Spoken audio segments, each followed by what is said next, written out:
Salam sejahtera, terima kasih kerana bersama dengan saya di Nazarene Unity Channel. Sejak 2 menjak ini, tiba-tiba Tun Mahathir banyak sekali permintaan. Ada yang kata, adakah itu permintaan-permintaan akhir, petanda-petanda akhir daripada Tun Mahathir. Yang terkini berkaitan dengan permintaan Mahathir supaya Mahkamah RCI Batu Putih terbuka kepada umum. Ada yang bertanya, kenapa Mahathir mahu supaya perbicaraan ini terbuka pada umum? Sedangkan ianya lebih kepada menyiasat apa yang berlaku. Saudara-saudara sekalian, lebih penting lagi, apa sebenarnya yang mahu ditunjukkan oleh Mahathir melalui mohon Mahkamah RCI Batu Putih terbuka pada umum. Apa yang dia nak tunjukkan? Dalam hal mahkamah berkaitan RCI ini, memang kita semua nak tahu juga, tapi laporannya ada dalam bentuk bertulis. Dan lebih penting lagi, kita juga mahu supaya tiada perkara-perkara yang sulit yang boleh terlepas. Maklumlah, mungkin ada perkara sulit yang akan terpaksa dikemukakan dalam RCI tersebut. Tapi itulah, kita pun hairan. Kenapa Tun Mahathir tiba-tiba mahu pula Mahkamah RCI Batu Putih terbuka pada umum? Bekas Perdana Menteri Dr. Mahathir Mohamad telah memfailkan semakan kehakiman berhubung prosiding Suruhanjaya Siasatan Diraja RCI yang sedang berlangsung bagi menyiasat isu kedaulatan berhubung Pulau Batu Putih, Middle Rocks dan South Ledge. Mahathir memohon mahkamah untuk memerintahkan prosiding tertutup itu terbuka kepada umum dan memecat 3 daripada 7 ahli panel RCI kerana didakwa berisiko berat sebelah. Wah, menjadi persoalan ialah siapa Tun Mahathir sehingga mahu perkara-perkara seperti ini boleh dilakukan khas untuk dia. Pertama, meminta prosiding tertutup itu dibuka kepada umum. Yang kedua, meminta pula 3 daripada 7 ahli panel RCI dipecat. Saudara-saudara sekalian, ini memang amat pelik lagi luar biasa. Kalau dulu dalam perbicaraan Najib dan Rosmah, banyak permintaan-permintaan pelik seperti ini berlaku. Dulu Mahathir cuba kecam, macam-macam dia kecam. Tapi kali ini pula, dia juga yang buat. Apabila dia mahu supaya 3 orang daripada 7 ahli panel RCI dipecat. Pada pendapat netizen, kenapa pula nak pecat? Adakah Tun Mahathir takut? Ataupun adakah panel yang mau dipecat itu ada pengetahuan mereka yang lebih tinggi, lebih baik?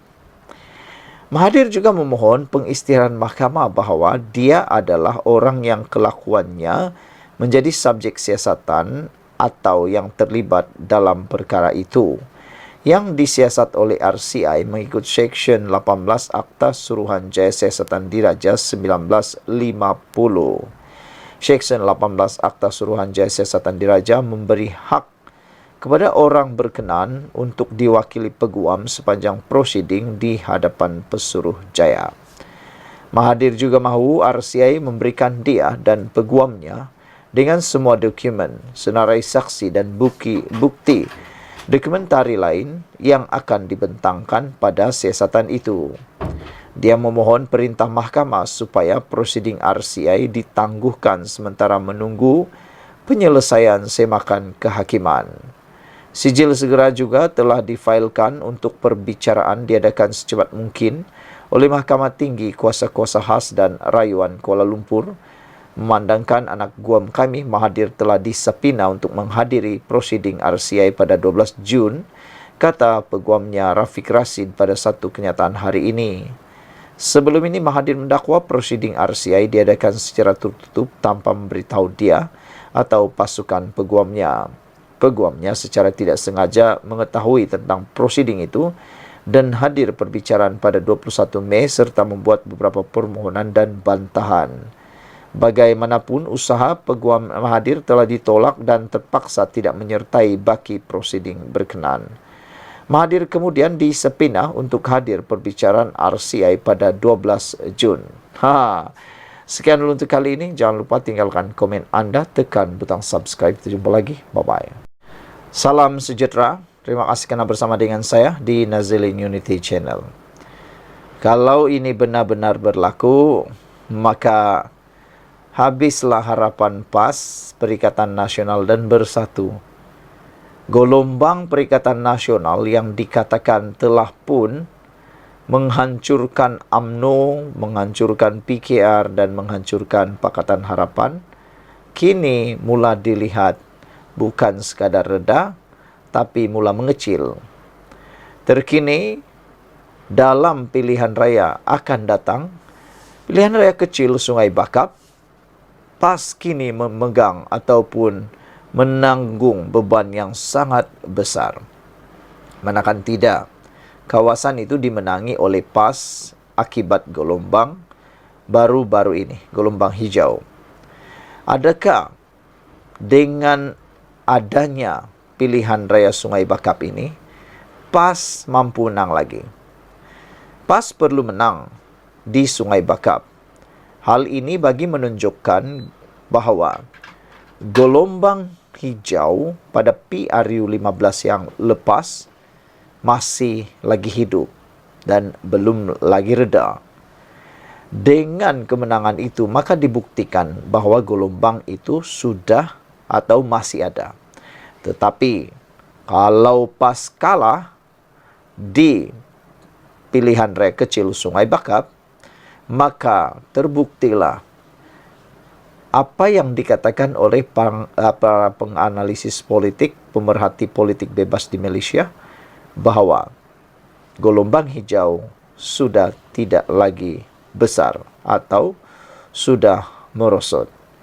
Oleh sebab itulah, penganalisis sekali lagi mengatakan PAS perlu menang di Sungai Bakap bagi menunjukkan gelombang PRU belum reda.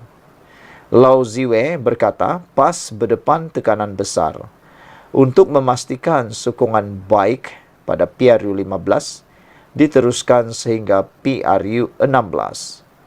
Penganalisis berpendapat, walaupun PRK Sungai Bakap tidak memberi kesan terutama kepada pentadbiran Putrajaya atau Pulau Pinang, namun PAS perlu menang untuk menunjukkan kekuatan gelombang belum reda menjelang PRU 16. Lau Ziwe dari Universiti Islam Antarabangsa Malaysia UIAM berkata, PAS sebagai penyandang di kerusi itu pastinya berdepan tugas berat dalam memastikan gelombang sejak PRU 15 dengan kemenangan di 43 kerusi parlimen, disusuli penguasaan di Kelantan, Terengganu, Kedah dan Perlis diteruskan. Jelasnya, PRK Kuala Kubu Baharu lalu menyaksikan Perikatan Nasional yang diwakili sekutu PAS, iaitu Bersatu, tidak boleh sepenuhnya menjadi kayu ukuran sama ada sokongan rakyat kepada komponen itu telah menurun atau sebaliknya. Di Sungai Bakap, yang pengundi Melayu ramai dan kawasannya agak pedalaman sikit, isunya sama ada. Momentum penyokong dan rakyat terus menyokong atau sebaliknya. Jika lemah, boleh beri kesan pada PRU 16. Sebab itu, tekanan besar kepada Perikatan Nasional terutama PAS kena menang kerusi untuk buktikan gelombang PRU 15 masih ada. Lau berkata, untuk memastikan kerusi dimenangi pada PRN kekal di tangan Perikatan Nasional, PAS tidak seharusnya bergantung sepenuhnya kepada sentimen berkaitan prestasi penyandang Dewan Undangan Negeri Sungai Bakap, Nur Zamri Latif selama 9 bulan menjadi adun. Menurutnya, rekod yang baik ada pada penyandang tidak memberi kesan kepada undi, melainkan seseorang itu terlalu sempurna sehingga kenyataannya tidak akan ditolak oleh mana-mana pihak. Jumaat lalu, media melaporkan Naib Presiden PAS Idris Ahmad berkata, Rekod dan pencapaian Nur Zamri yang baik sepanjang menjadi adun memberi kelebihan kepada Perikatan Nasional. Pada PR yang lalu, Nur Zamri yang juga Ketua PAS Nibong Tebal menewaskan calon Pakatan Harapan Nur Hidayah C. Ros dengan majoriti 1,563 undi. Zamri bagaimanapun meninggal dunia pada 24 Mei lalu kerana mengalami keradangan perut dan SPR dijadual bermesyuarat Khamis ini bagi penentuan tarikh penamaan calon serta pengundian. Sekian dulu untuk kali ini. Jangan lupa tinggalkan komen anda. Sementara itu, Azmi Hasan dari Akademi Nusantara berpendapat, undi diterima PN mungkin akan merudum seperti PRK Kuala Kubu baharu jika mereka tidak menaikkan semangat pengundi. Walaupun keputusannya tidak akan memberi perubahan dari bentuk kerajaan negeri, tetapi ia memberi gambaran kedudukan gelombang hijau ketika ini setelah tewas pada PRK terkini itu, katanya lagi. Dalam PRK Kuala Kubu baru-baru ini, yang paling besar kesannya ialah dilihat bahawa pasukan beruniform Malaysia kini kembali mengundi kerajaan. Sekian dulu untuk kali ini. Ikuti terus ulasan selepas ini. Salam sejahtera, terima kasih kerana bersama dengan saya di Nazilin Unity Channel. Pernah dengar anak pembangkang didakwa kerana terima rasuah? Kalau tak pernah dengar, jom sini kita ceritakan isu kali ini. Isu kali ini paling menarik apabila ia melibatkan anak ketua pembangkang, iaitu Datuk Seri Hamzah Zainuddin. Hari ini, anak beliau telah pun didakwa menerima rasuah sebanyak RM100,000. Saudara-saudara sekalian, wang RM1, RM2, RM10, RM100, RM1,000, RM10,000, RM100,000 kalau sudah rasuah, itu tetap namanya haram. Rasuah ni satu penyakit yang parah, yang boleh menghancurkan masyarakat, yang boleh menghancurkan negara. Rasuah ini patutnya tidak ada. Bayangkan, kena rasuah, sekolah tak siap. Kena rasuah, rumah tak siap. Kerana rasuah, negara diceroboh oleh pendatang asing. Kerana rasuah, negara boleh dijajah oleh orang lain. Namun demikian, itu semua hanya kata-kata biasa. Hari ini kita digemparkan apabila anak ketua pembangkang didakwa terima rasuah RM100,000. Apa cerita? Kenapa didakwa? Anak kepada ketua pembangkang merangkap Setiausaha Agung Bersatu, Datuk Seri Hamzah Zainuddin, mengaku tidak bersalah atas pertuduhan menerima rasuah bernilai RM100,000. Tertuduh Muhammad Faisal Hamzah mengaku tidak bersalah sejurus mendengar pertuduhan dikemukakan terhadapnya di hadapan Hakim Rozina Ayub. Ahli perniagaan itu mengaku tidak bersalah ketika dihadapkan di Mahkamah Seksyen Kuala Lumpur hari ini atas pertuduhan menerima rasuah bernilai RM100,000. Faisal berumur 40 tahun didakwa menerima wang itu daripada Izmir Abdul Hamid sebagai bayaran untuk Hi-Tech Padu Berhad, Hi-Tech Padu, melantik syarikat Rimba Merpati Sendirian Berhad dan syarikat Permai Solution sebagai perunding pemasaran.